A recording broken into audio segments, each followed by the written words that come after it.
যায় যায় মন্ত্ৰী গণ যায় ও নবছৰীয়া শিশু এটি ও বিচাৰিয়া যায় ও খবৰ পাই গয়া ৰাইজে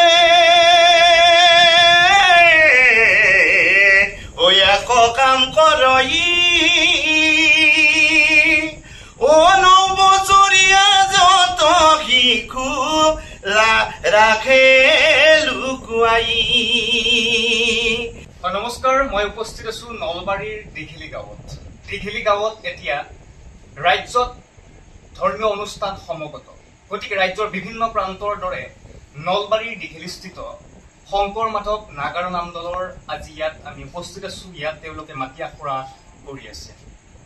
আমি আগতো তেওঁলোকৰ এই মাটি আখৰা সম্প্ৰসাৰ কৰিছিলো, গতিকে আমি উপস্থিত আছো। মোৰ লগত আছে নাগাৰা নামৰ পাঠক হৰমোহন দাস ডাঙৰীয়া। আমি তেখেতৰ লগত বিভিন্ন কথা পাতিম। তাৰ আগতে আমি জানিব বিচাৰিছো নাগাৰা নাম কেতিয়াৰ পৰা আপুনি আৰম্ভ কৰিছে? নাগাৰা নাম আৰম্ভ কৰিবলৈ মোৰ মোটামুটি ৫-৬ বছৰ হৈ গ'ল। হয়, হৰমোহন দাস ডাঙৰীয়াৰ আজি ৫-৬ বছৰ আগৰ পৰা অসমৰ বিভিন্ন প্ৰান্তত তেখেতে নাগাৰা নাম পৰিৱেশন কৰি আহিছে। এই বছৰো ব্যতিক্ৰম নহ'ব। তেওঁ বিভিন্ন ধৰণৰ ধুনীয়া নাগাৰা নাম লৈ ৰাইজৰ মাজলৈ যাবলৈ চেষ্টা কৰিছে। আমি সুধিব বিচাৰিম, এই বছৰ আপোনালোকে কি নাগাৰা নাম ৰাইজক দেখাব? মই এইবাৰ ৰাইজৰ মাজত এটা নতুন নাগাৰা নামৰ কাহিনী ৰাইজৰ মাজত গাম বুলি ভাবিছো। সেই কাহিনী ভাগ হৈছে হনুমান আৰু অৰ্জুনৰ বিবাদ, আৰু এটা নতুন মহাভাৰতৰে কাহিনী। এইটো হৈছে আপোনাৰ দুঃশাসনৰ পূৰ্বজন্ম। এই নামটো আখৰা কৰি আছো। বৰ্তমান গোটেইখিনি ক্লিয়াৰ হোৱা নাই। ৰাইজৰ মাজত আশীৰ্বাদ ৰাইজে কৰিব। মই ৰাইজৰ মাজত গাম বুলি ভাবিছো। আকৌ সঁচাকৈ হনুমান আৰু অৰ্জুনৰ বিবাদ, কিহৰ কাৰণে মহাভাৰতৰ যুদ্ধত হনুমান আৰু অৰ্জুনৰ বিবাদ হৈছিল, সেয়া হৰমোহন দাস ডাঙৰীয়াই নাম আকাৰে ৰাইজৰ মাজলৈ লৈ যাব। সঁচাকৈ আমি আগ্ৰহী নামটি তেখেতৰ চাবলৈ। কমল দা, কমলে অত্যন্ত সৰু কালৰ পৰা ইয়াৰ নাগাৰা বাদন কৰি আহিছে। আমি তেখেতসকলক জানিব বিচাৰো, কিমান সৰুৰ পৰা তুমি নাগাৰা বাদন কৰি আহিছা? মই সৰুৰে পৰাই বজাই আছো, ভালকে কৰা নাই, দেউতাই শিকাই আছে। অৰ্থাৎ তোমাৰ গুৰু দেউতা।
360 খবৰ যি সদায় আপোনাৰ লগত থাকে।